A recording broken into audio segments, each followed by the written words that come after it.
Dr. Mackenzie Vance built a device to track quantum anomalies. He never expected it to call him, but when the signal pointed to a cave in the Nevada desert, he followed it and found a portal not just through space, but through grief itself. On the other side, a world shaped by memory, a mother he lost, a life that never fell apart.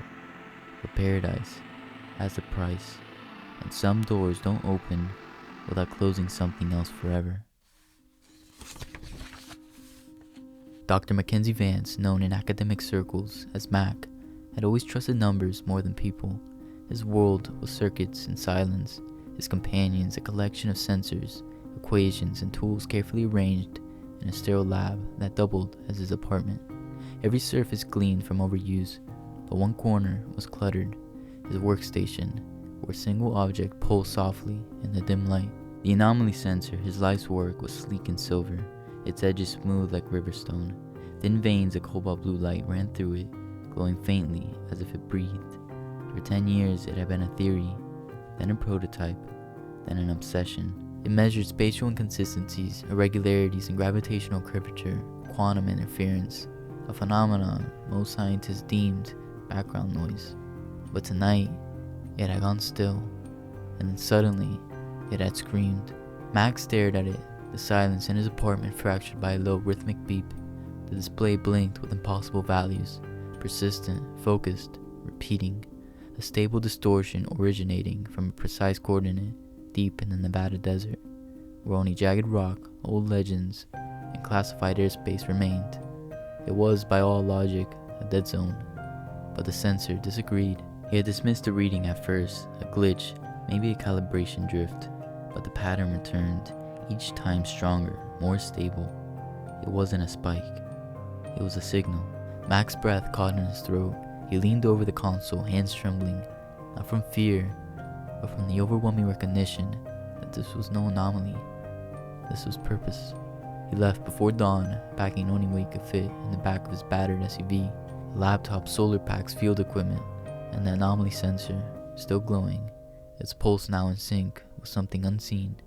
The roads blurred beneath him as the sun crept above the horizon, casting long shadows across the cracked desert highways. He didn't turn on the radio. He didn't call anyone. There was no one to call. The signal led him to a canyon shrouded in heat mirage. Hidden behind weathered rock spires was a cave entrance, half collapsed and buried in centuries of sand. As he stepped inside, the air changed, thick with static, the sensor in his hand vibrating softly. The walls were covered in ancient carvings, spirals, hands, and most hauntingly, a figure etched in charcoal like stone, walking into a circle of light. Warning surrounded the image, translated by tribal dialect Mac had studied in his undergrad years. Desire takes and never gives back.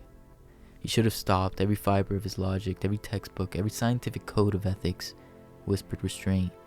But another voice, buried deep within him, fueled by grief, longing, and the boy who had once knelt beside his mother's hospital bed, calling louder. At the cave's end was a portal, a ring carved from obsidian and granite, embedded with glowing etchings that looked eerily like symbols he had once imagined in fever dreams. The anomaly sensor shook violently. The center of the ring shimmered like sunlight on water. Mac reached out, breath catching as the hum intensified. And without a word, without a second thought, he stepped through. The light consumed him, the cave vanished, and the world went silent. The light faded and Max stumbled forward, collapsing onto warm asphalt. For a moment, the sky spun above him, cloudless, tinged with golden dusk. His palms scraped against the pavement, and when he lifted his eyes, his breath caught. He knew this street. It was the one he had ridden his bike down as a child. The cracked sidewalk still bore faded chalk lines of games played decades ago. The fire hydrant on the corner still leaned slightly on one side. The old oak tree he once climbed still stood, gnarled and massive. But this world wasn't frozen in the past. It had changed. Cars passed by silently, sleek, metallic, seamless machines with no windows or visible wheels. Storefronts displayed names he didn't recognize, and fonts that looked alien. The lamppost above him flickered gently, but instead of buzzing or faulty wiring, it hummed mechanically, its light adjusting as he moved. Max stood in the middle of the street, heart hammering in his chest. It wasn't time travel. It wasn't even memory. It was something else. He turned, his legs moving before his brain caught up. The house was still there. His house. Faded blue shutters, brick steps, the white railings he once tripped over as a boy. He stood frozen at the door, unable to lift his hand. Then slowly, he knocked. The door opened. His mother stood before him. Alive, she looked exactly as he remembered. Auburn curls fell around her shoulders, soft and unruly. The same gentle eyes, the same smile that once read him bedtime stories. "You're late," she said, laughing as if the years hadn't passed. "Dinner's almost ready. I made your favorite." She wrapped her arms around him. He nearly collapsed. Every instinct screamed that it was impossible, that this was a trick, a hallucination. But the warmth of her hug, the smell of rosemary in her hair, the sound of her heartbeat, it was all real, or real enough. So he followed her inside. He played the part, he answered her questions with half-truths, nods and laughter he didn't feel. He sat at the kitchen table where he used to draw rockets and fix broken radios. He cried silently when she turned her back. But as the days passed, fractures emerged in the fantasy. News broadcasts mentioned inventions that he had created, energy sensors, quantum regulators, but attributed them to someone else entirely. Scientists he had worked beside in his world either didn't exist here or failed to recognize him. He searched for his doctoral thesis, his patents, his published works. Nothing. His name was missing, his apartment didn't exist, neither did his lab. It was as if he had never been.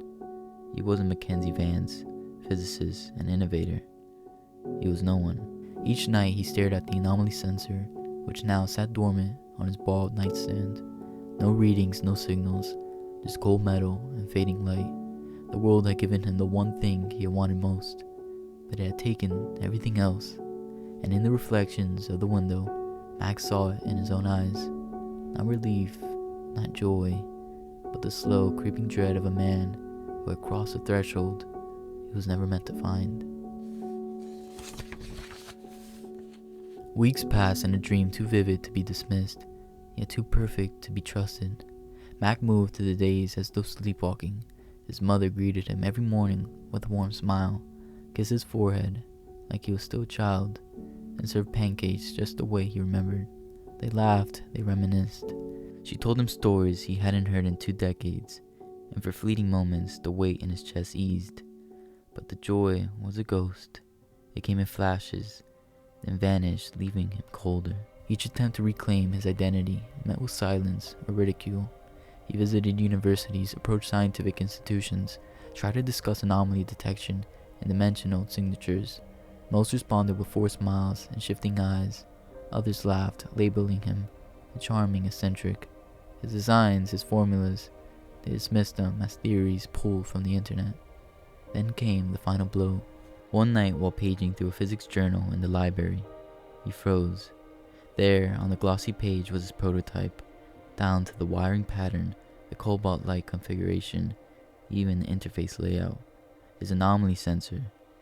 But the credit belonged to someone else, a Dr. Niles Perrault. He read the byline again and again, the words blurred. That night, Mac returned home early. His mother was in the kitchen, humming softly as she stirred stew. He watched her for a long moment before speaking. "Mom," he said, voice low, "do you remember how I became a physicist?" She looked up, smile intact. "You always loved machines, even as a little boy. But when did I go to MIT? When did I publish my first paper?" A pause. Her hand hesitated above the stove. "You've always been brilliant, Mackenzie. Does it matter how?" Something in her eyes flickered. Not deceit, but absence. Like the answer wasn't there because it had never needed to be. And Mac finally understood. This wasn't a lie. It was a replica. A world built from fragments of his longing, shaped by memory but hollowed of pain. A paradise curated from grief. A perfect illusion that could never be questioned too deeply. He stayed up that night listening to her hum, lullabies in the next room. his heart twisting in conflict. She sounded so real. The room smelled like lavender and cinnamon, the way it had on winter nights from his childhood. But beneath it all was a silence that screamed. At dawn, he returned to the desert. The cave looked the same until he stepped inside. The walls, once filled with ancient warnings, now bore a single message, carved and fresh, pulsing light. Will you trade what is for what was? The portal shimmered again, just as it had before, alive, waiting.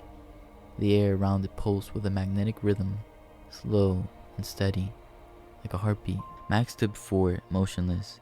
The memory of his mother's laughter rang in his ears, soft and haunting. He could stay.